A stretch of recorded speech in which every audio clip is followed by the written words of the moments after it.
30 meters altitude D2. Serious, 48 meters altitude. Good morning, explorers. No, good afternoon, I'm sorry. Good afternoon, explorers. This is the NOAA ship Okeanos Explorer here in the North Atlantic. We're diving on Kelvin Seamount this afternoon, and I said good morning because we thought we'd be diving on the caldera of Atlantis II Seamounts, but we were perhaps not surprised, but were confronted with very fast-moving currents this morning. The Gulf Stream was ripping pretty good over the Atlantis II Seamounts at more than 3 knots current, which is too fast for us to be able to hold the ship in a stable position to operate. And so we have spent the morning seeking out a little bit more stable place, and we've found it here on the southeastern corner of Kelvin Seamount. And we're just getting to the bottom at a depth of 2,070 meters. My name is Scott France. I'm a biologist at the University of Louisiana at Lafayette. And this is Susan Schnur, a PhD student in marine geology at Oregon State University. So we are diving on Kelvin Seamount today. This is actually a seamount that has been explored previously. There have been a number of dives on it before, which I'm sure Scott will tell us a little bit more about. But we are targeting an area that has not been explored before.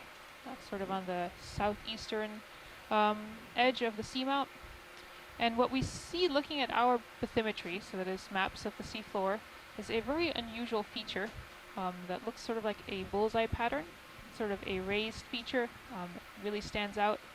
And so we were curious as to what this is. And this being ocean exploration, we decided to go down and find out. So we've come down just to the west of this feature. It really looks like some sort of a deformation pattern. So on volcanoes on land, if there's magma coming up from below, it might cause doming of the surface above. And that's sort of what it looks like to me, looking at the maps. Although looking now, I'm seeing a lot of sediment. It's possible this whole feature is covered in sediment, but we will find out. We've actually landed on the bottom east of this feature. Excuse me, to the west of this feature that Susan has just described, and we'll be working today headed east, slightly northeast, as we climb the wall of the feature, some 150 meters so in elevation. Kelvin Seamount, as its name comes from another ship. This has been a common theme on the different seamounts that we've visited. This one's named after a cable-laying ship, so there are a variety of telephone cables and telegraph cables that crisscross the ocean between, for example, North America and Europe. Yeah, let's make it so 080. There's a vessel named the Kelvin, for which this seamount got its name. And how do you guys feel Susan about noted that we have meter previously visited Kelvin Seamount. There's been I think 6 dives that we are aware of on Kelvin. In 2003, the Alvin submersible 210s came out to Kelvin and had 2 dives between about 1,800 and 1,900 meters. Bridge nav. In 2004, the ROV Hercules, remotely operated vehicle Hercules, was here for 3 dives. Those dives vehicles have reached bottom. Depth ranges between about bailout plan would be 1,700 meters and 2,400 meters, and then another dive in 2005 from 2,100 to 2,600 meters. So pretty good exploration compared to the seamounts that we have been visiting previously on this expedition. Many of the places we've gone to for the very first time. And we'd like to order ship move too. And I mentioned earlier, the currents that we experienced this morning prevented us from diving on the unexplored caldera at Atlantis II, and so we are basically making the best of that situation. And we don't want to lose this day. It's a gorgeous day out here on the North Atlantic. It's sunny and warm. And for a change, the seas are nice and calm. Very little wind. And so we are taking advantage and getting to the bottom here. This is a part of the seamount we've never explored before, so this is new stuff that we'll see. And as Susan said, there's a really interesting feature on the topography that we would like to explore, and so that's what we'll be doing, and we're glad that you can join us. Okay. And just as a quick reminder, if you haven't seen any of your previous dives, these seamounts that we are diving on were once active volcanoes, but they are quite old. So Kelvin Seamount has not been directly dated before, but based on the ages of nearby seamounts, I would estimate it to be about 92 million years old. So it's been here for quite some time. And when we further along, when we maybe start to see some hard rocks, they'll be covered in manganese crust, which is this sort of manganese Bridge nav. crystallized out of the seawater onto hard surfaces. Hey Sean, can we make that 090?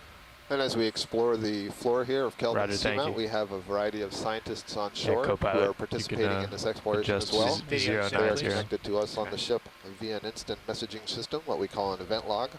And so as we go forward and we get some information from them, I'll pass on some of the names so that you can know the different institutions and individual scientists that are participating in this exploration. Hold that. We also have a conference line set up, so you may hear some of them call in from time to time and help us with identifications or to describe different sorts of features. Susan, I did a scrape for you. This sand is very hard and dense. Almost no mark left behind at all. Here's a little skid mark. Okay, I'm down seeing it in now. exposing what's underneath. There's Looks again like a sort of a coarse sand like we saw on, I believe, Retriever Seamount. Although I guess here we are fairly far off the continental shelf. So we are about 205 miles off the continental shelf. So most of the sediments here are either eroded from harder surfaces above, although considering that we are almost on the summit of the seamount, we're at the local summit, there's probably not a lot of material coming down. Could be carried from elsewhere. A lot of this material is probably carbonate hard parts of organisms that have rained down from the water column. more zoom, please. And yeah, this is a very interesting ripple field here. And it's just so regular, coarser material at the top of each ripple. Looks like, again, small manganese encrusted pebbles, pteropod shells likely, it's white material. And Susan, I'm sorry I missed it. Did you note that these ripples seem to be a good indication of the current flow? I did not, but it looks like there's been at least sort of a sustained and strong current Might be able over to here. disable the strobes, co-pilot, as we're taking the still photos. Looks like there might be a Okay, C-pan up there, sticking out of the sand on the upper right. I believe Roland's checking it right now, because I think they're probably washed out. Okay. Oh, if you can get that, Carl, when you get a chance. Yeah, I have to check your checklist. I don't think we've seen such well-developed ripples on any of the sediment surfaces. Certainly not over here. such a broad area. We've seen a few in small patches that have been next to rocks, but not an extensive area like this. Yeah, I think that may have been a C-pen that we just passed over. There may have been two of them, actually. One on both sides of the screen. Is your sonar where you want it, pilot? Yes. So we're getting the vehicles established in the water column so that they have a good setup. So as the ship on the surface begins to move and pull the Sirius camera sled along with it in the direction that we want to go, the Deep Discoverer ROV can trail along behind, make little meanders to the left and right and a little bit forward so that we can explore this bottom feature here on Kelvin Seamount. There's a clear indication of some current scouring and a wake around this rock here. So Dave, it looks like you're pointed and ahead of him about 46 degrees, so up towards northeast, and it looks like, I guess, the dominant current will be coming towards us. Is that correct? Yeah, let me get, I'm not feeling it right now, but when it happens here,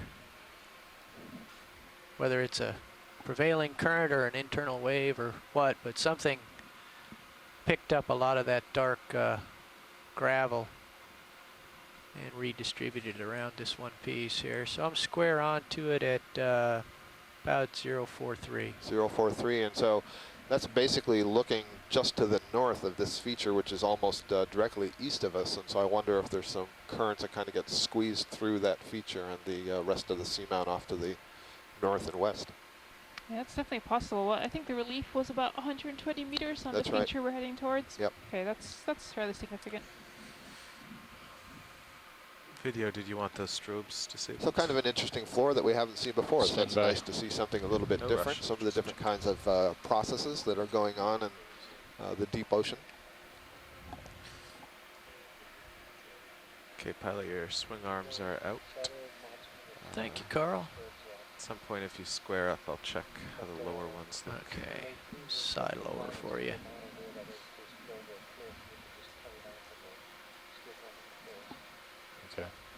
Co-pilot, we're gonna control the flash from the camera side, so you can leave the strobes We enabled. are getting a question We'll turn from it off on the camera. Lindsay McKenna, who's our mapping specialist here on board, and she's asking if the coarser grains are only on one side of these ripples, and it certainly looks that way to me, and that's usually a good indication of downslope transport. And also sort of, I guess, unidirectional flow, that it's all moving in the single direction. Yeah, good point. Thanks. Okay, well, I'm 1.2 meters altitude rolling.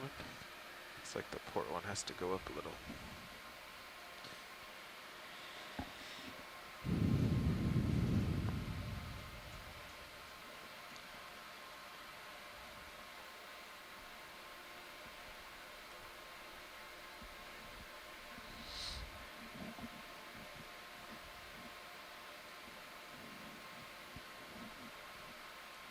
Yeah, as near as I can tell, perpendicular to the ripples is between 040 and 050.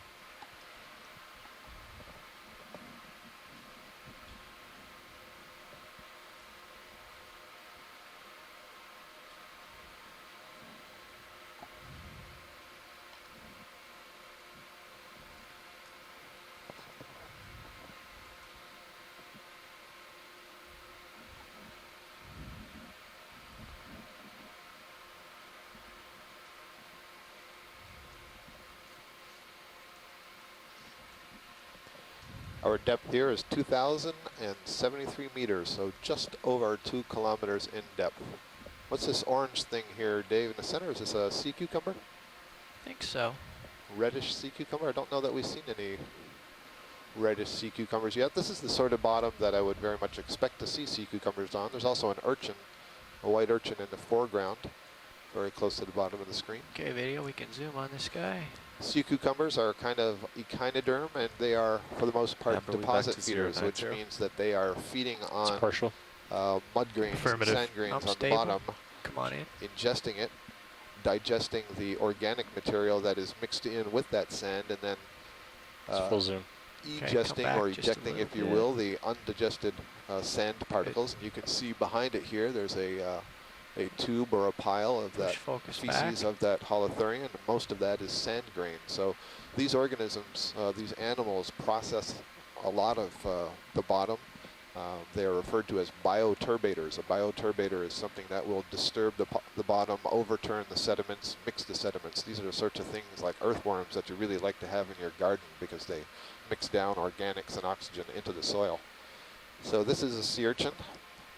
It belongs to the class Holothuroidea within the echinoderms, and Okay, it's I'm related happy to a with sea that. star, Go so it wide. has tube feet. And those little Gotta go in tentacle-like again structures here. that you see Something sticking off of its right back there are underfoot, back basically in. modified tube feet. This one's rather flattened. Right, so Here we there. have another kind of echinoderm. This is a sea urchin. Echinus-like sea urchin. Okay, Now, I more just zoom. heard somebody join the conference line. There I we don't go. know if you were going to make a comment or you're just checking in, but feel free to make a comment if you have one.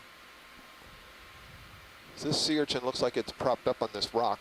An urchin belongs to the class Echinoidea of the Echinodermata, so it also has tube feet, like that sea cucumber did and like sea stars do.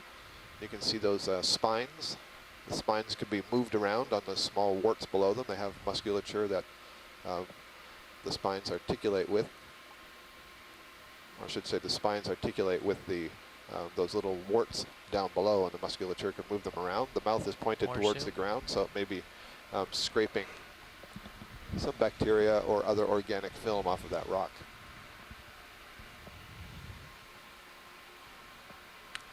Okay, wide, please. And then I noted just beyond the sea cucumber, it looked like there were some tentacles arising from the sand. That may be a presence of a burrowing anemone. Okay, back in. We look for the tentacles. It's farther out beyond the sea cucumber. Okay. Yeah, up there, I see him. right in Is that a line. Crinoid there. Yeah. Enemy. There's Okay, another I'm one. stable. There's one closer than the Along. one you're looking Oh, really? at. Yeah, in Yeah. the lower Coming right down? corner. Down at the there we go. bottom. Ah, yeah. Okay, hang on. So there's two of them. These are probably anemones, but there are also sea cucumbers that burrow into the sediment and just stick their modified podia, Okay, you can tentacle-like podia, zoom it. out of the bottom. So we'll just check to see if we can discern the difference.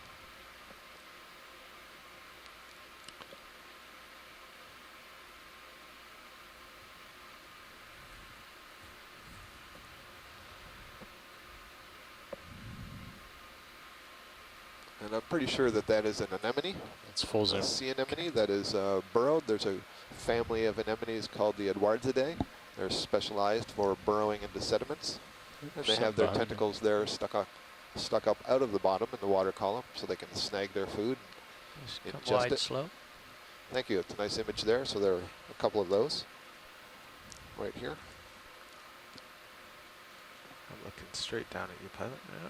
I think we're clear ahead. Full wide. Nice job, thanks, Dan. Starfish. So it looks Quick like zoom for we're ID. kind of moving into an area where the current was less defined. I'm not seeing those really That's strong good. ripples Hold right that. here. 1, 2, 3, 4, 5. That's a 6-armed starfish. armed. So if you can get a better view of that Oh, before you we move on. can't Okay. quickly, but Yep. we can do At least this. we'll have a good Ready little when you video are. clip here. There's also, I see some Xenophor, these mud balls. We'll describe those a little bit later after we have a close-up view of this asteroid. This is Okay, yet on in. another echinoderm, a third class of echinoderm. Already in the first couple of minutes, we're getting a tour of all the echinoderms. So 1, 2, 3, 4, 5. Yeah, this is a 6-armed sea star. And it'll have its tube feet oriented underneath it. You can see those globular whitish gray structures around it. Those are all sponges. And also on the upper left of the rock is yet another class of echinoderms, the brittle stars, or the Opheroidia. Their arms, you see, are much, much thinner.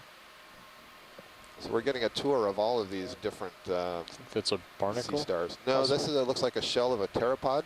So a pteropod is a pelagic snail. It's a snail that's basically swimming in the water column, and after it dies, these shells settle to the bottom, and this makes up a lot of the sediments. And we certainly saw a lot of these on some of the seamounts that we have been visiting, Atlantis 2 and Gosnold. They made up a large part of the sediment on those.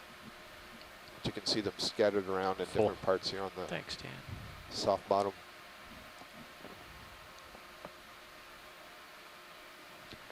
Again, moving out of this sort of disrupted patch back into these regular ripple bed forms.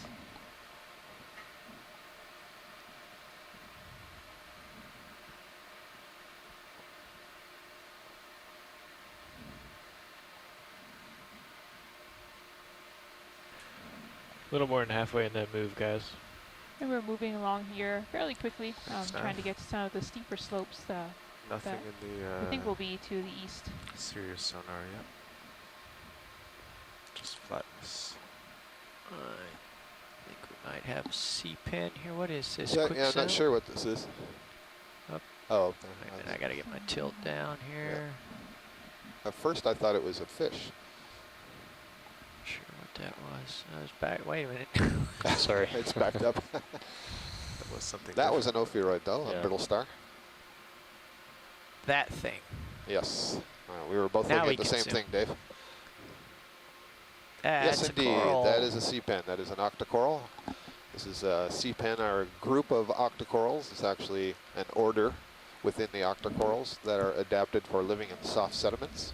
This is probably the genus Anthoptilum, and you can see at the base there where it's kind of stuck into the sand. That's a bulbous Stay structure partial for called now. the Yeah. peduncle Yeah, I'm not gonna. that it uses itself to anchor, or that it uses to anchor itself, pardon me. You can see the main stem rising and lots of little polyps sticking off the main stem, and those are the feeding structures of that colony.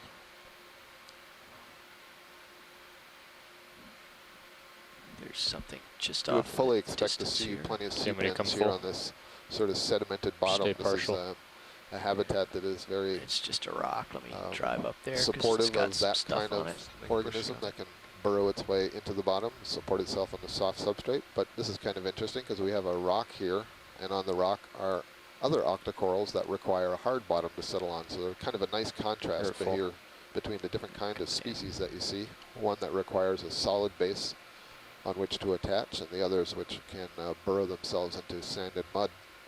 So these are called Enthemastis. We have 2 different colonies right here. Okay, They're kind come on of toadstool shaped or mushroom shaped, and arising from the upper part of that toadstool are these tall polyps.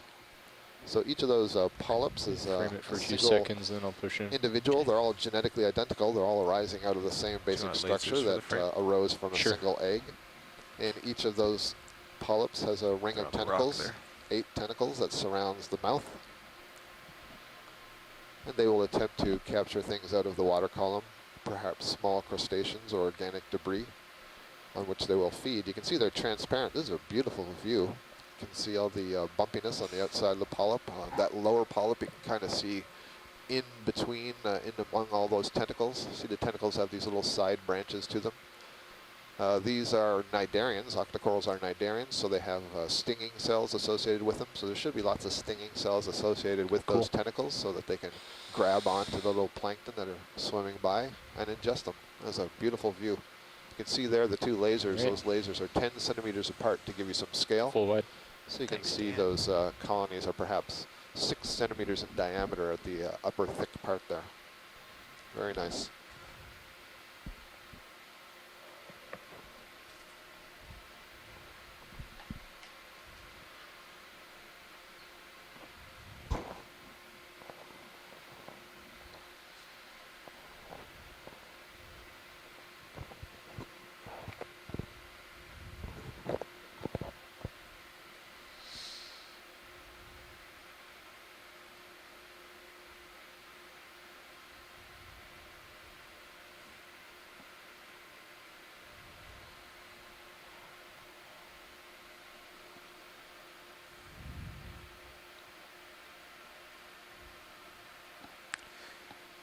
Is that the wire mesh you can see on the seafloor?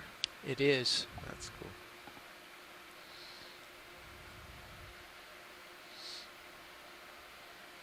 Video, you want to go in on a Sirius camera? Sure.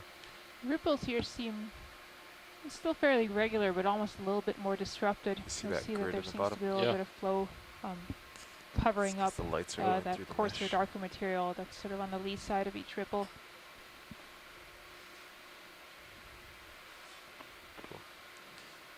If you just pull out a little more, we can keep a nice view of him. That's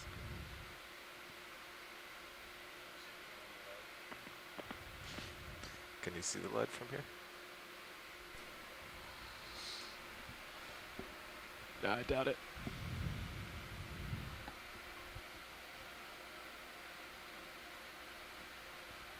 What's that on the left side? Sorry, I was just passing it. Left.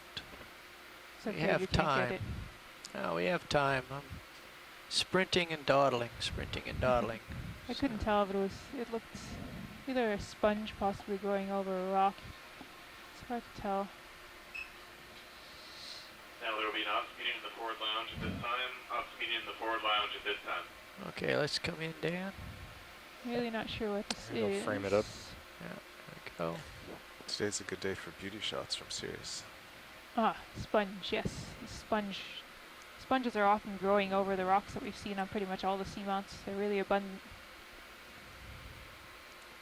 Looks like a bit of scouring around that rock. There's Yeah. something, oh, it's a shrimp kind of hanging on to the bottom there on Oh, the there he left goes. side. He's kind of red in the anterior part. He's transparent otherwise. He's dancing. He's on the sediments right in the lower left corner.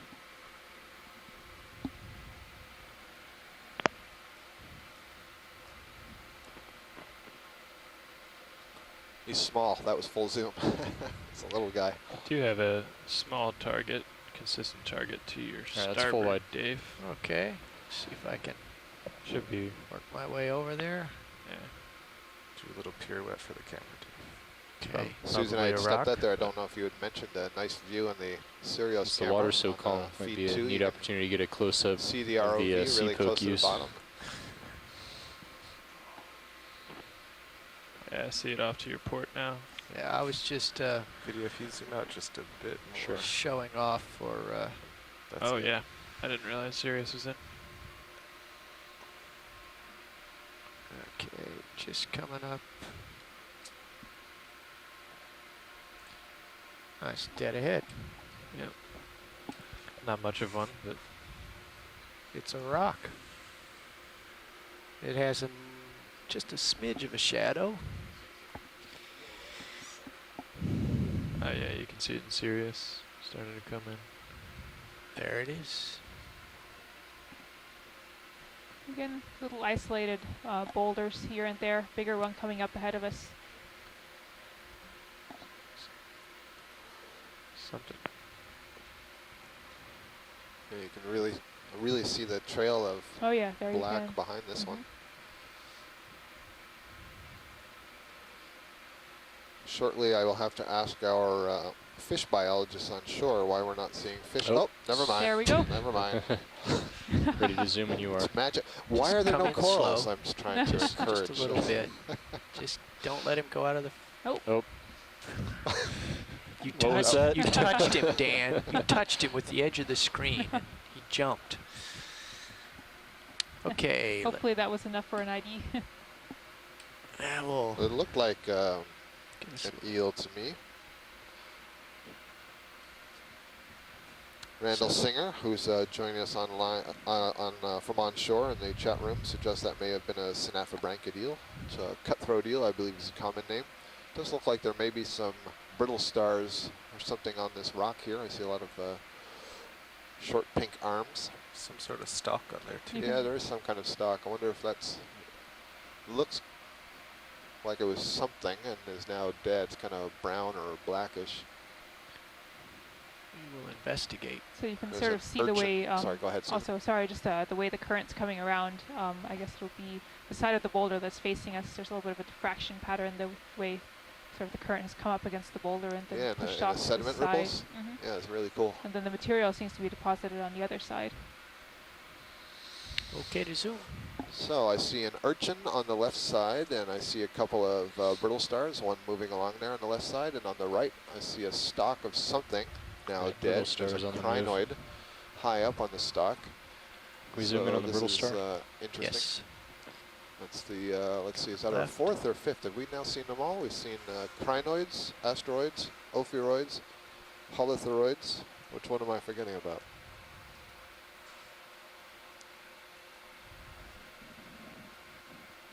Oh, the echinoids, right in front of me. We've seen all the different classes of echinoderms, the 5 classes of echinoderms. Echinoderms translates as spiny skin, and you're getting a wonderful view here of an opheroid, the brittle star, also called the snake star, and you can see the way that they locomote. They basically use these very flexible arms that are full of articulating ossicles in order to push themselves up off the bottom. That central disc is where all the organs are. The stomach's in there, and the gonads in there, and the mouth is on the bottom side. You can see they kind of pick themselves up with those arms again, very flexible, articulating. There are tube feet that run along the underside of that arm, but those are used more for transporting food to the mouth instead of for locomoting. Partial.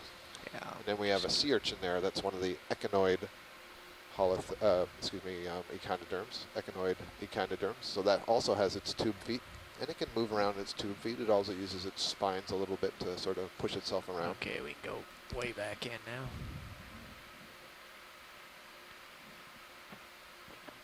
Getting a close-up view of that echinoid. So again, the mouth would be oriented towards the bottom. Sea urchins have a structure called the Aristotle's lantern, which is essentially a complex jaw made of those same structures that I mentioned before, ossicles. Those are calcium carbonate plates. They come in a whole variety of shapes and sizes. In these urchins, they can be modified into a little scraping jaw that it uses to scrape off the rocks or other substrates that they're on. And if you look closely, you may be able to see some of the tube feet. They're very flexible. They're quite long. They're probably about Zoom further. That's full zoom. 2/3 of the length of the spines themselves. I'm not seeing any of them really moving around right now, so this is more or less an urchin at rest, I guess we could say. But we see it quite commonly when we encounter other ones. Dave, let's have a look at that when the video's finished. Let's have a look at the Video, can you go wide on crinoid that's on Sirius? the Okay. other side of the rock. Yeah. Thank you. Full white on Sirius.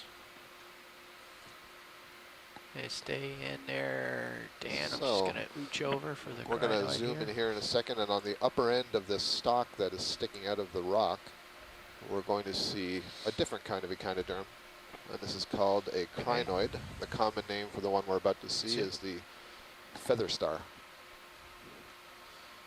The feather star is a little bit different. It's kind of interesting. You'll notice, hopefully when we get in tight, that it's going to have these little feet-like structures. They're called cirri.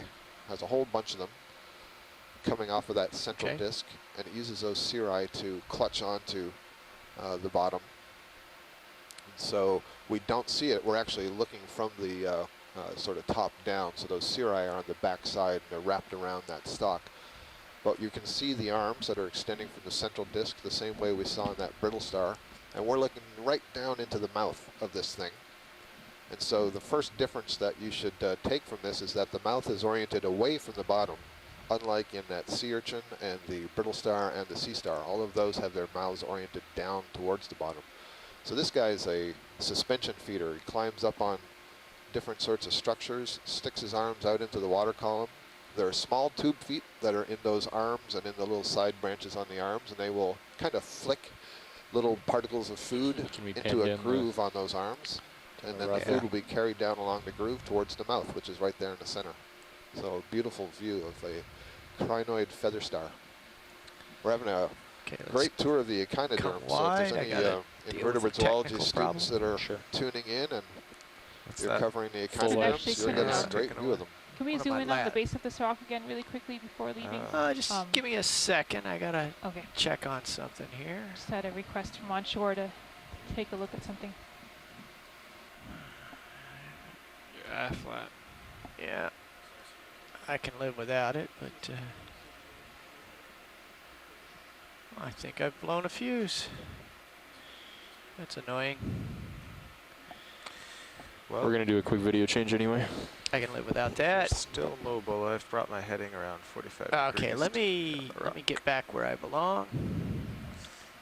I'm sorry, Susan. I have to go. Okay, all right.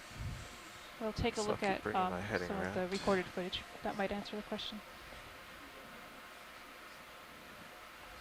So you think you blew a fuse, huh? Yeah, I got no, got comms with the controller, but no link voltage. It's a fuse. Those in the main housing or the transformer? They are in both places. They're internal to the motor controller, which is a smaller fuse, which protects the motor controller itself, and there is a larger fuse in the transformer housing that protects the interconnecting wiring. And it's my sincere hope it's the one in the motor housing.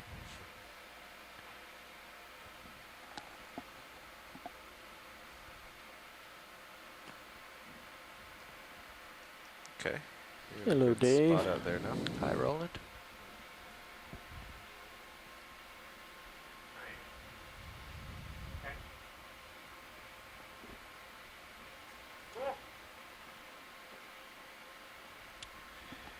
What's our motor? Bender's okay. All right. Well.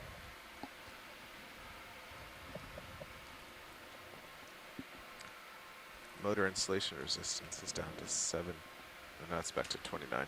Go ahead, Bridge. Roger that. Thank you. Okay, guys, ship move is complete. How do you feel about extending it? We can do that. Maybe to get us up to the first steeper contour. Something here in the lower left. I'm not sure if it's a stalk that's arising from the bottom or something that's lying flat on the bottom. Let's have a look here. What the heck is grass doing out here?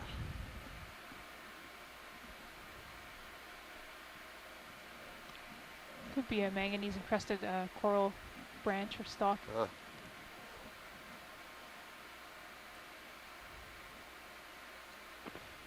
It's a little unusual place because there's no high Bridge wall now. or relief that I would expect to see debris kind of carried from, you know, and when we've been going up some of these steep seamount slopes, you fully expect stuff to fall off the wall please. and accumulate down below, but not here. Like to repeat that last move. 090 degrees, 150 meters, 0.2 of a knot. Good copy. Thank you. Okay, zoom in a little bit. Zooming. All right, now the mystery will be solved, hopefully. That is a blade of grass.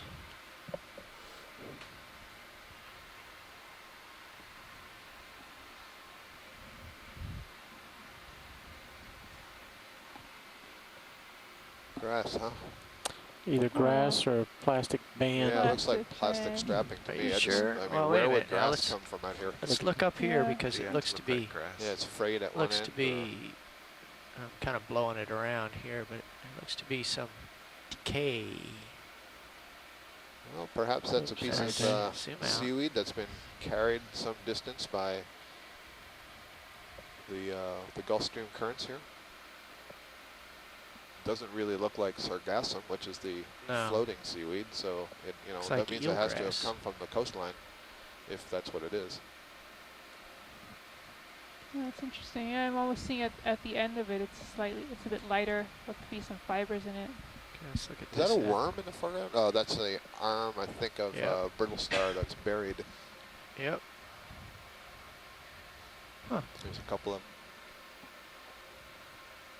We can see some other pteropod shells, those triangular structures. Those are the shells of snails that live up in the water column. They swim around, Wide, please.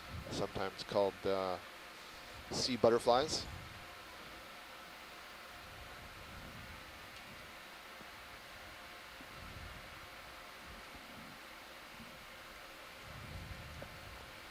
A couple of the scientists on shore are also agreeing that that looks like Zostra, which is a type of seagrass.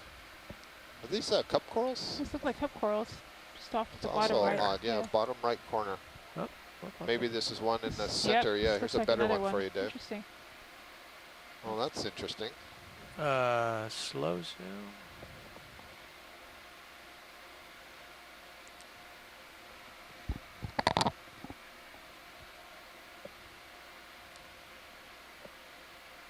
I see, yeah, there's an even smaller one down, just going Oh, off yep. the Mhm. right. Just to the Okay, right. focus.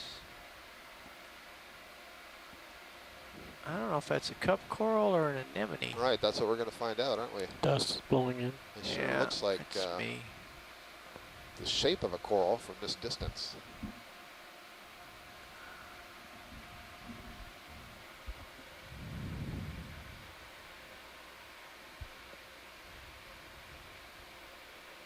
Maximum. Okay, thank you. I believe that this is a cup coral. You can kind of see it Oh. gets kind of slender underneath. I'll go around the other side. Okay. Let's come wide, Rolly. Can we get a few seconds of Gastropod it? Sure. shell for there. video? Yeah, you can see them all accumulating there. And, so one explanation, possible explanation, is that this Okay. either cup Going coral out. or anemone has been feeding on those and is spitting out those shells after it's eaten. An alternate explanation is just that the current is creating an eddy that they're just deposited there.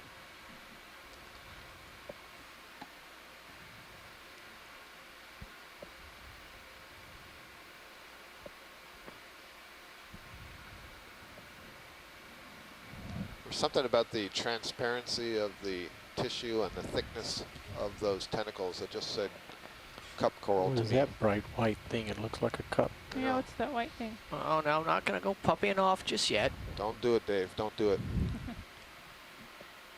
We'll get them both. I guess this would be the path of D2 that we're seeing. Yeah, that Just was set where I down. over set the ripple down. marks. It shows you how, I guess, light, did you say this before, how light the material is that's collected in the ripples? It's all been, Yeah, I'm trying to Okay, figure come out in, how Roland. coarse it is compared to, coarse or fine it is compared to the other Seamount sediments. Definitely sand fraction. Reaching right.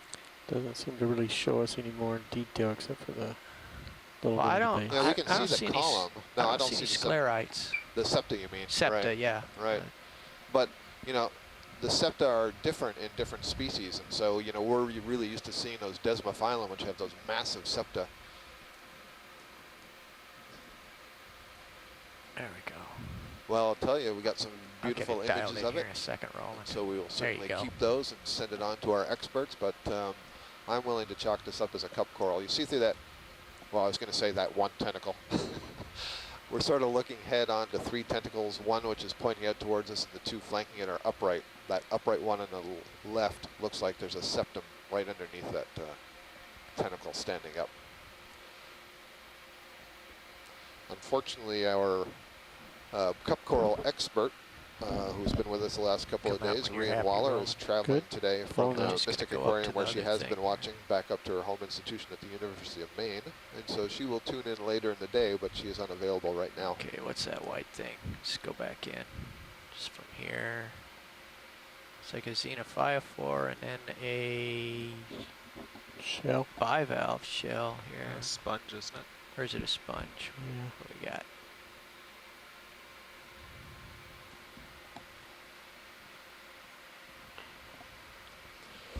So, sorry, I was just typing in the event log. We have the Xenophor is the mud ball in front, but we're all curious about this white structure. Maximum. And I suppose that could be a sponge, but it looks a little bit odd. I don't really see any of the oscula, the openings of the sponge that allow water to flow out. There's also a very small stalked crinoid to its left, a little teeny one. We'll have to get closer for Earlier we saw the okay, wide please. I'm starting to the feather star, bring my heading which around. is a crinoid okay, that I'm gonna run over I said here had and those then little I'll come cirri back. that allowed it to grasp onto that stalk. This is a close relative. It's another crinoid, but it has its own stalk.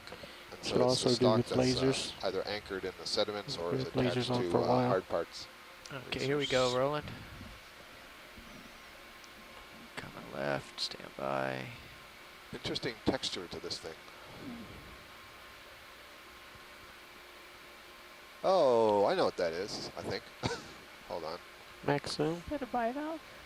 Well, I was going to suggest that it's the test. I think it is. It's the test of an echinoid, so a kind of urchin. It kind of looks like a hard urchin or a sea biscuit, but it's dead. All the tissue is gone, and you're just seeing the skeleton. You would see these washed up on the beach quite frequently. You can Not sort of this see particular white species, freckles but on the yeah, bottom. you can see Yeah. it's very I gotta go, rugose. It's Rolling. got a Rolling rough, platey texture Thanks. to it. So I'm pretty certain that we're looking at a dead, what's called a test. The test is basically that hard structure, that hard ball that you see at the urchin that all the spines are arising from. So the hard urchins are actually burrowers. They live in the sediments, and so I think that's what we were looking at there. Okay, my heading is 35 off of travel. Coming over.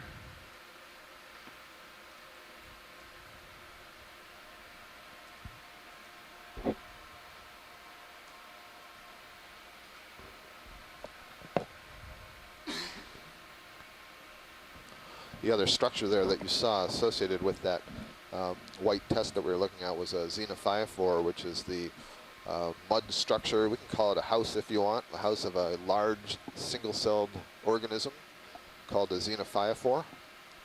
And you could think of an amoeba. It's basically a fairly large amoeba that is able to glue sand grains and mud grains and dead shells of other organisms all together. The general term for that is agglutinating. And then the protoplasm, the cytoplasm of the amoeba-like organism Going is able very to high, move throughout the Yeah, structure that it troubleshooting is here. created Okay. there. So it's one of the largest structures that we know of that can be created by a single-celled organism. That thruster's just not gonna come back. Okay, back with you.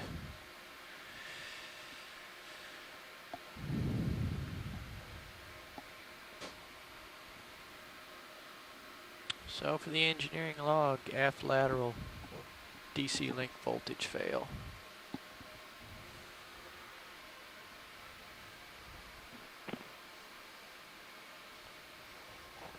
Something stalked on the right, just off screen.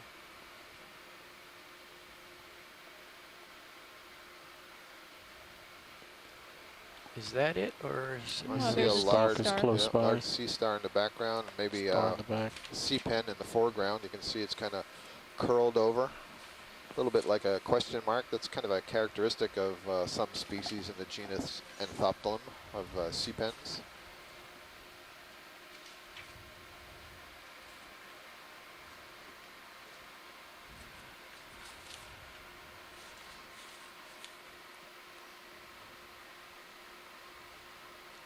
Indeed, that's that same sea pen we saw earlier, and here you're seeing another asteroid or sea star. These are the ones that move over the substrate using their tube feet. From a distance here, it looks like the tube feet are bright red, but those may be spines. So a very interesting color. We haven't seen one of these species yet on our dives on the seamounts. Just trying to get some light on it for you. There we go. Yeah, come on in, Roland.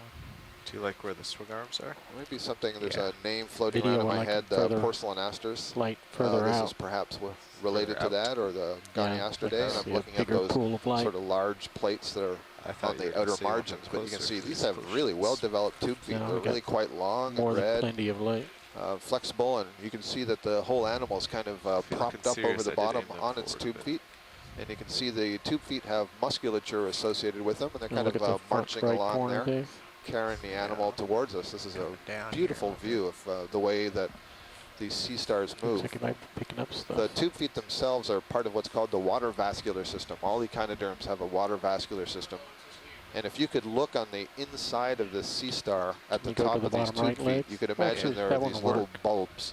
If you think of if you've ever used something like a Pasteur pipette, you squeeze the bulb and you can squeeze water out of it. Well, there's musculature associated with that, and it squeezes that bulb, which squeezes fluid into these tube feet. That's what causes them to extend. And then they have muscles that can pull them back. Fantastic view. Look at that, look at that. He's moving fairly quickly, actually. He's moving fairly quickly. You can see that the arms themselves aren't bending at all. And there's a little hermit crab next to it on its left. Oh, yeah. We'll go with stay with the star. Almost hard to believe that we are at a depth of 2,062 meters. We're more than 2 kilometers deep watching these animals in their environment on the top of Kelvin Seamount.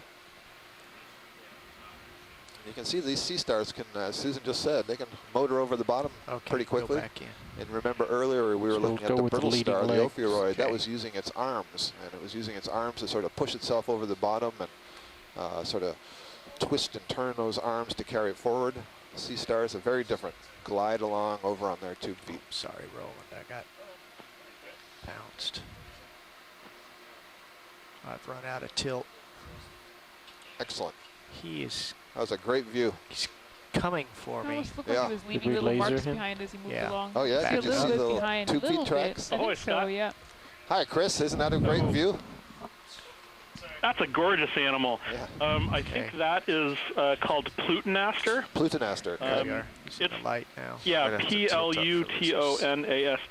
Yep, got it. This is a sea star belonging to the Astropactinidae. These are sea stars which live on bottoms with very loosely consolidated sediments. Their tube feet are modified from suckers to actual points. And all right, I can see that. We're getting another close-up here, Chris. That move over the substrate. But they are similar to other things that have the frame around them. But they're beautiful animals, and they are among the ones that live in the deepest of the oceans. Some of them live even deeper than 2,000 meters. But they are often sediment swallowers. They're predators on things that live in the mud and so forth.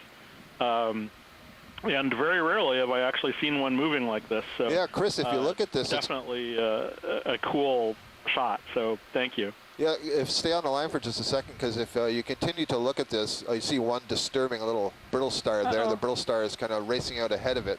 And so this is perfect. You can see the different motion of these two groups of star-like echinoderms, one that uses its arms to propel itself forward, and the other that uses its tube feet.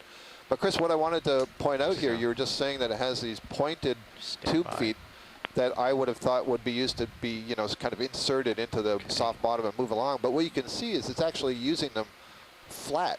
Those tube feet are being extended and they're flat on the sediments instead of protruding in. Isn't that kind of interesting? Oh, yes. From a morphological standpoint, they're pointed, but how they're actually expressed when they're alive is always been poorly studied. Well, here you're seeing it now. So, because I think there have been other observations of species similar to this. Super tight to the tips that are on gliding the over the surface. Yeah. So it's really fascinating to see them, because everyone assumed these were just buried in the mud, and here they are just gliding over the surface. Absolutely. on one of them. Like, I don't know, like magic. Just wonderful to watch in this sense. That is spectacular imagery. Oh, yeah. Bumped Wow, again. the tube feet are really something. I don't think I've ever seen one explored in quite as, I mean, nice detail in the video. Trying to bury himself. I might even be able to make a species off this. Well, have fun playing with this video some of the later. detail is so close, so exacting. Anyway, well, I'll be continuing to watch, but thanks for catching this animal today, and I'll be talking with you guys later. Good to hear from you, Chris. Thanks. Bye-bye. That was Chris Ma. He's curator at the Smithsonian Institution's National Museum of Natural History. And as you could probably tell, he's a specialist in deep sea stars, deep sea asteroids, and other echinoderms. Great. So that was a fantastic view of a relatively common group of deep sea asteroids that we don't get to see like that very often. So that kind of video is really valuable. Give your camera Great back. job, guys. So So really nice to go back to that once Chris got on the line.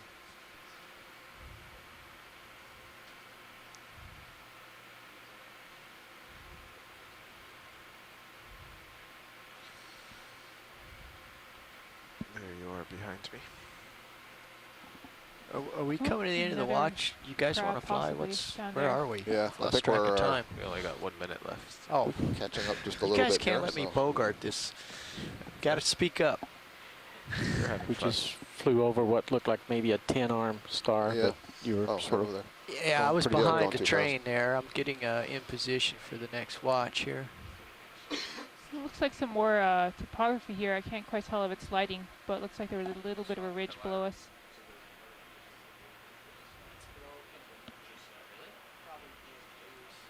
I have to say that sea star footage there was really remarkable.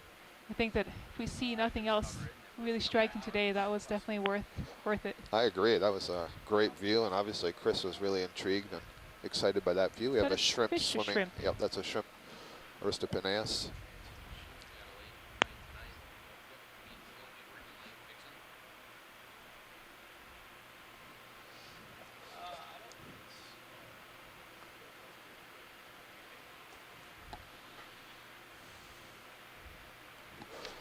And Chris, if you're still listening, don't jump up to the phone, but just to let you know that shortly after we left that Plutonaster, I think we may have gone over a Mixaster, and we were unfortunately getting the ROV back into position, so we couldn't stop, but we'll at least have a clipping of it for you to have a look at later.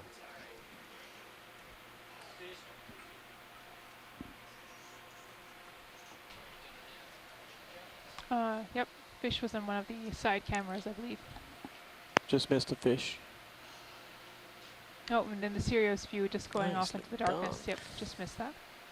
Welcome, pilot. Hello, fellows. Pilot, a fish just swam into your lens. He's now hanging off your left quarter. Okay. He's coming up towards me. I think he's gone. He's Yeah, probably long Still gone. looks like he's in the area. I do see in your sonar, though, this green ripple ahead of us. It's the first thing we've seen on sonar this whole watch. What's our ship speed right now? Another fish on the right. 0.2. 0.2. Roger. Fish just For going those off of you the on edge of shore, your we're right. just having a watch change, so we have a new group of, there's a fish in the upper right corner swimming upwards. Can chase it. We're having a watch change, so we have a new group of pilots and And, navigators how much is left in video this move? engineers who've joined the control room.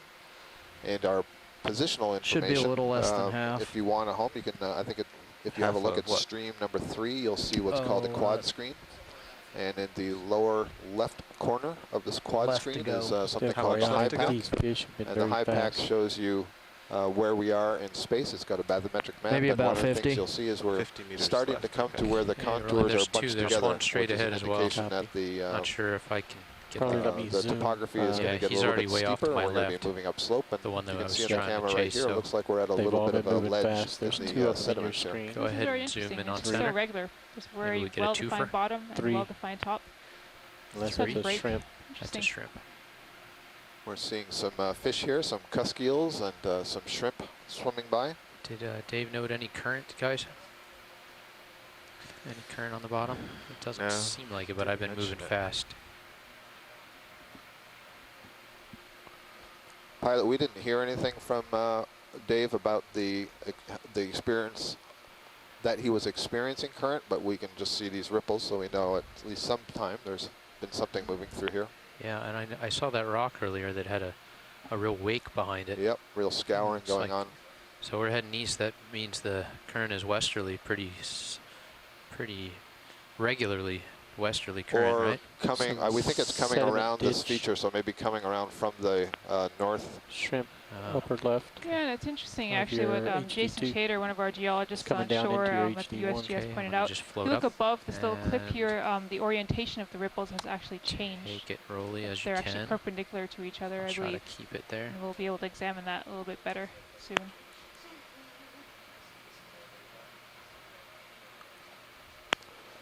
We have a nice swimming shrimp here, Aristiopenaeus, a Penaeid shrimp. It's got these very long, what are called pleopods. Those are the swimming legs that are on the back part of the body. That would be the abdomen. You can see it moves them in a very clear, oarsman-like manner, like rows, oars of a boat. There's a recovery stroke and then a power stroke. And different sets of pleopods, different pairs of pleopods are at different points in that stroking pattern. I'm going to show that sediment sort of gully. You can see it in your HD2 camera. Yeah, it's off to my right. I need to head that way anyway, Roland. Hello, Josh, Mr. Co-pilot. Hi, Todd. So it looks like here the sediments sort of move up. I wonder, is this all scouring? You think if we see those big ripples, that looks like the ripples are a different orientation They up are, here yeah. than they are in that little sort of channel that we came in They on. are, yeah, and I have to wonder if, as you had pointed out Should we earlier, have this another look feature at this that star, we're or going to have start we seen a climbing up, bunch of if this that one? is sort of directing First time. currents around Go it. for it. Right. And so Right. we're seeing sort of different It's almost like flow we're directions. in a little channel. This is yet a different asteroid. I think this is our 4th different sea star of the day. And just at a sort of gross level here, this looks like what I've seen identified as a Henricia in the past.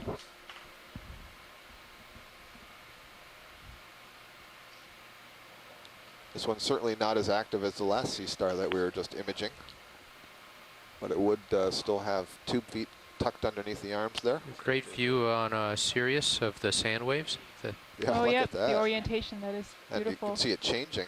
Oh, look, that's, yep, we must have come over that. I think Little we're division hovering. there. We're hovering like right over that slope. Oh, yes, I guess the current really just whips around and follows the slope. So along, Overdid it. Sorry, along the Roland. base of the slope. Tried for a I bump. don't know if, I guess the technical term might be contour currents. Maybe Jason will correct me here. Hey Nav, what's our heading? Okay, we'll hold that for about 5 seconds, so we should be good. You're on mute. He said 090. 090. Copy. Floating up. Lasers on. Lasers on. Co-pilot, please. They're on. You gotta tilt up. Okay. There you go. Okay. You can just run with them on for a little bit. Okay. And I'm not seeing any evidence of currents sort of, or flow I'm gonna push down out. the slope we're going up. Looks more like Spin right. there was just sediment sort of cascading down that edge. Get out in front I of you. turned a little bit to face Well, this you. is very Copy interesting terrain, I can tell you Roland, I that. gotta push out. So Well, I'm glad that the geologist is very excited about the terrain we're seeing. It's great. There's some really neat biology as well. So what's this? Is just a rock? It's a random rock stuck in the Another rock, sediments. yep. a rock. I'm gonna keep it moving. Very good. Got steel camera running underneath of you. Running. Nav. Ship move complete, aye. Okay. And we are moving Let's keep closer to going. this area where Yeah, the let's. contour lines Point are two quite is close fine to each with other, me. so we do expect slightly steeper slopes coming It up. is gonna get a little steeper. Maybe we should bump it back to 0.1 here. We're starting to see a hard return on D2 sonar, so So I'd say let's bring it back current to 0.1. ripples going a heading of about 90, I I'd can't hear you, estimate. Sean. Okay.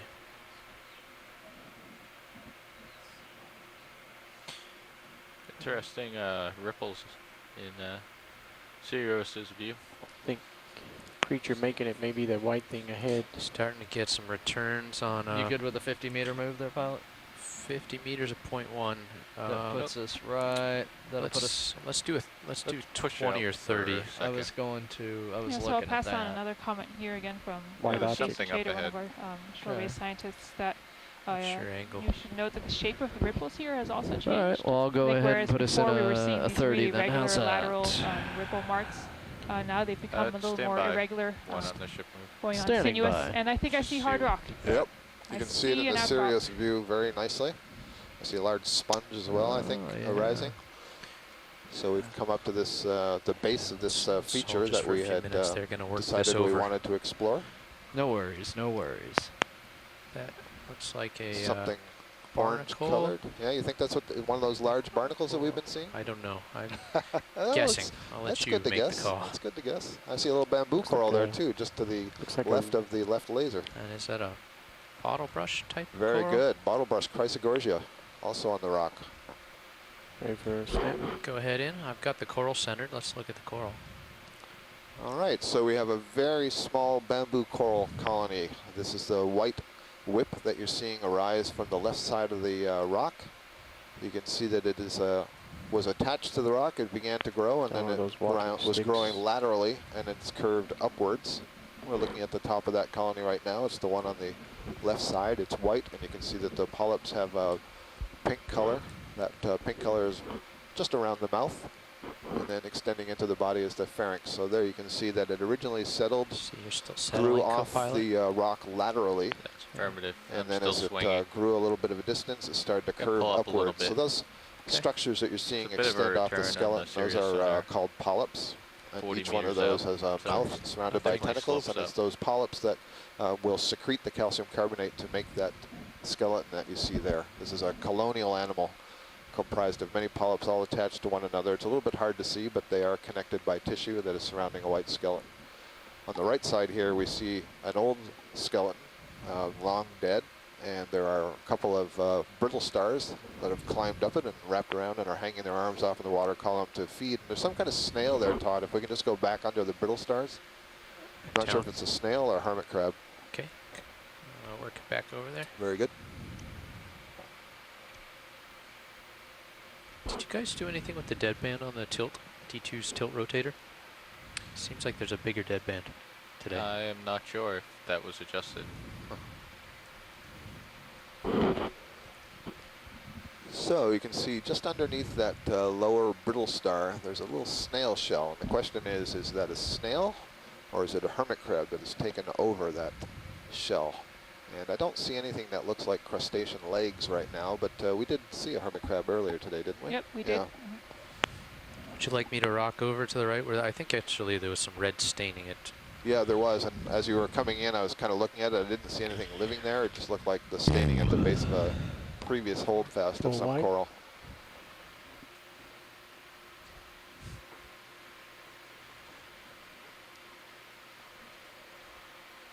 Partial. Yep. So there, Susan and I have been seeing this quite a bit, and Susan's been commenting that the staining on the rock looks a little bit different, where possibly something was growing there before. Mhm. There is some kind of anemone there, Todd, on the just to the left of that staining. Let's just get a quick zoom on that. Sure thing. Thank you. That's a nice view of some kind of anemone. I'm not sure what sort of type, but you notice that the base of it is kind of I'll bring it back, a Roland. brownish color. And I'll have to dig back into my memory banks to try to remember the sorts of anemones that have these much more rough lower parts to the column. Sea anemones are very closely related to the Octa corals, the bamboo corals that we were just looking at. Overall, they all belong to the phylum Cnidaria. These are all the different gelatinous animals that have stinging cells. And they can be divided up into 3 major groups. And one of those major groups is the Anthozoa, and that includes all the polyp-like animals. Josh, So if this you're comfortable anemone what's in front of you, do you want to is spin what's and referred to face as me? a polyp, and what Maybe that do a means little is dip down it and get a basically beauty shot. attaches itself Let me to look forward a a little bit. surface and has its mouth Ready for oriented white? away Like from that anything too surface and a ring scary. of tentacles No, around it's it. just So that's what we're sloping. looking at here. on I think this, this is sea a nice anemone. opportunity to let The you Octa dip down corals and get a. grow as a It's so colony, calm, you so should all have of a those real little nice polyps shot with of their me. tentacles are joined to one another. That's the definition of a colony, Right, is the very little individuals, heave. once they reproduce, don't This separate. is kind of that perfect back-looking. Nice little mound here. Again, I don't. Moving further up, hopefully we'll get a more continuous outcrop. But this looks again possibly like a pillow lobe or some sort of a lobate flow, like we've been seeing Roland, elsewhere. did you copy our discussion there between co-pilot and I? I did most of it. Don't sound like you wanted him to drop down a little bit to light up the. Not so much lighting, Yeah. just to get a real nice pretty view of D2 looking at this stuff. And if you're ready, I'll kind of poke along. Would you like to see that bottle brush? I sure would, Todd. Like to see if there's a shrimp that are, or a crab that is living in the branches, please. Okay. I'm just going to scoot a little bit over here, Josh. I'm not going far. So are there more staining on the rock push there, in, Susan, co-pilot? or there's a black coral? I see something Go ahead. orange. Looks like on the Directly side ahead of of a us. face. Yep. Josh, I think that might be a black I'm coral. comfortable if you Okay. want to come down to a very low delta, like 8 or 10 for a few minutes. Yeah. A pretty steady state. This is the kind Well- of thing that'll give just a glorious view. Yeah. Very large thing left. Yeah, what is that? It's a coral. on Pretty that. sure there is a coral there. It is in my lights. It's That's it floating. right there. Yeah. Is that it, or Oh, is it this out is of a my nice No, spot, it's not, so- No, not in your view yet. We got all kinds of stuff right Near here. your arm. Okay, Might as well well, just we'll park get our over there in a vehicle. moment. Back out a little bit. Copy. Can I park here for a minute, Rolly, and let you work this one? Yeah, it's just real close to your arm right now. Oh, there's Yeah, I see a that. shrimp. Yep. in Sirius Shrimp The is- stalk is further out in front of me, though. I Really can nice see it view in the the starboard Sirius nav cam. camera if you Okay. want to see what the deep discoverer looks like when it's working Send on on the your command. bottom of the ocean here. Zoom And you can that see wheel. I'm really parked. well the slope as well of this feature. Yeah, it looks like how it's steep it debris, is. almost sort of a debris slope here. I can't tell if it's just the sediment covering the Josh, outcrop or if it really You is. want to bring the debris swing that's arms in a tumbled down, place but that I would think bring a we'll little see more once we light head on up. this guy? So this magnificent thing that we're zooming in on here now is another kind of Octa coral, belongs to the family Chrysogorgiidae, and the genus name is Iridogorgia. And this is Iridogorgia magnispiralis. It doesn't have a common name, so we just call it Iridogorgia. I guess that will be its common name. It's really graceful. You can see that it has this very long central axis. There's a thin layer of tissue wanna that's rock covering that A axis. little bit. I'm And parked. then I'm arising gonna from that axis are the side branches, and twist it. the little bumps that you can see on the side branches I'm are the gonna have to polyps. rock it. So I've just Stand described some polyps of the sea anemone and of that bamboo coral. This too has polyps that are just very, very small and delicate. Looks like there's one kind of lower branch, which is a little bit unusual. And The in fact, if that's a elevation is real branch, that 10 is meters very at the unusual moment, for an pulling up a little Iridogorgia. bit. Yeah, Put the polyps I'm- here. Each of those I'm pretty- polyps has Josh, I ring of know 8 what the tentacles rules are, around the but mouth, there's and the. each of them will This is attempt okay. to, We're super calm obtain, day. There's not going to be any pumping. food out of the water column. Yeah, I'm more Either worried small about my elevation zooplankton than my or- delta because Okay. I'm above you right now. Yeah, Uh, right on. Yeah. Organic particles. Ready Okay. for tight zoom? Polyps. Go ahead. Is that better light?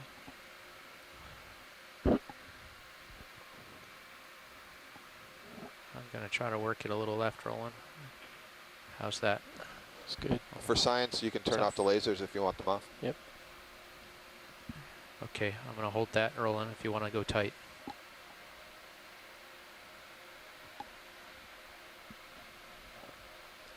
That is max zoom. Just beautiful. So you can really clearly see the tentacles of these Iridogorgia polyps. And you also see that the polyps themselves all arise on the same side of the skeleton. That's a feature of this particular Come partial, please. coral. And as a coral biologist, I'm really fascinated by that one little branch that's arising from that trunk. That's just very unusual. So we'll Josh, can you take my tilt, later please? on, after the dive is done, Okay. get some good frame grabs from the video that we're taking Alright, here, and we'll would you take like that back to come up? study and see if we've seen that before. No, I'm going to... Scott's talking about that little branch. So I'm going to Okay. rock it right a little bit. I'm up against a little, Yeah, there's there's a a rock rock underneath right there. my, yeah, so I'm going to Oh. reset if you can come wide. We're Video. going to have another look at Iridogorgia, but I can tell you right now that in the background there's yet another kind of bamboo coral. Oh, and there's a Metallogorgia. It's like all the different species of corals are right here. And I see in the background there's yet something else. This pinkish purple thing that you see in the lower left corner, this is another member of the family Chrysogorgiidae, that Iridogorgia, that spiral colony that we're looking at belongs to the same family. That one's called Metallogorgia. I see a second Metallogorgia in the background. There's a Paramercia yellow fan. So this is really interesting. We have just tremendous diversity. There's not a lot of numbers of each of the species, but there's a lot of different species here. So that's one measure of just a momentary wide biodiversity, is view just on how many Sirius. different species we see. There's something called species richness. Yeah, you're pretty far away from me.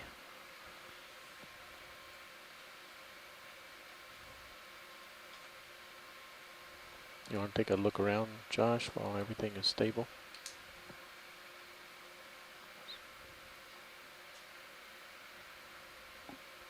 This is a pretty good parking spot.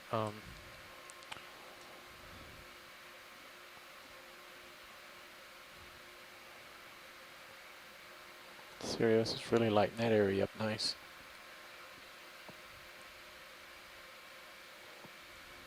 Which way are you pointed, Josh? I'm pointed away from Due you. north? Yeah. We could get like a 5-meter move at like 330. Bring you a little closer to me and away from that hill. Do you think? Sure, it's just going to take 15 minutes, 10 minutes before we move. You can also see in this Gonna reset. Stream 2 feed from the Sirius again, the slope that we're dealing with. It's a pretty good slope. And you can see the Sirius camera sled above and the Deep Discover ROV at the base of this slope. It's just kind of slowly working its way so we can get a lateral view of some of these coral colonies. Yeah, I can definitely notice that there's only one lateral. So a lot less authority on the sideways moves.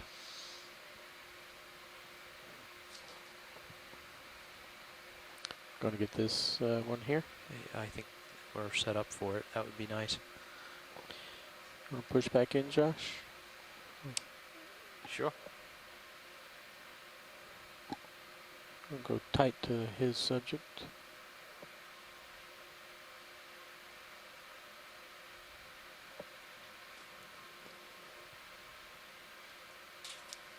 Yeah, she's tugging me a little bit. So we're getting a close view here of a Metallogorgia. You're yanking me. I can't get the real clean shot of this. Well, I can rotate and give you more tether. Well, yeah. You want to, come out wide. Thank you. That's full wide. So let's hold that shot on Sirius. Hold it? Okay. Yeah. Keep a view of the tether so I can expect when to get tugged. All right, well, take a quick shot of this. I might get a yank, and then I think we'll just go catch up with Sirius a little bit, because we're not going to get the best shots with the tether the way it is. And it looks like, so we're looking at a Metallogorgia Octa Coral right now. You can see those very delicate pink polyps, and then wrapped up in the center is a brittle star. All right. An Opheroid. It's got its arms all tightly coiled around the branches. Rolly. In the background, the white fan that you see may be a corallium. Rotate to my starboard. And there's another large sea fan that's on the left side. Not sure what that is. We need to get a closer view. Very much. Basically, for those of you at home who are watching what's going on, we have two vehicles that are in the water. One of them is at the end of a very long line, a fiber optic line that's stretched out more than 2 kilometers. And at the end of that is the Sirius camera